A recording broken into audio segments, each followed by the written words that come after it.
Alright everyone, this is Josh here with Tubus Pro Wash. I am doing a heater coil cleaning.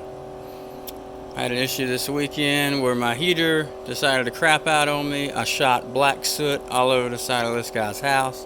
Luckily, with my soft wash system in the back, I was able to clean it completely. Told the customer what happened. He said the house looked great. Unfortunately, I had to reschedule the driveway cleaning. So here is what, basically, if you have a hot water heater unit, this is how you're going to set it up. Okay, so you got, another thing is my thermal pressure relief valve blew completely. I got those on the way.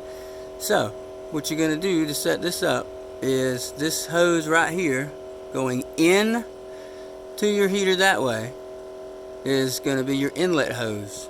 Mine's a 3/8.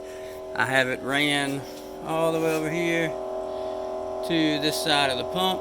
The pump is forcing the solution into up here into there. As you can see, it's black coming out. This is going to be your outlet. This is where your high pressure hose is going to connect to run down to your hose reel. All you simply do, get a 3/8, so once again that's what mine is, plug it to it, pull it off, it's going to go into here, and you're just going to circulate this. I mean, look at that. You're just going to circulate this for 5 minutes.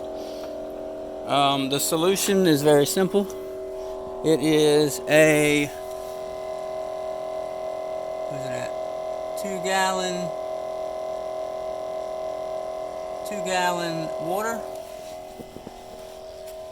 half gallon of muriatic acid. I'm using this wonderful North Star disinfectant pump that I got. I actually have 3 of them, so I figured if the pump goes, it's not that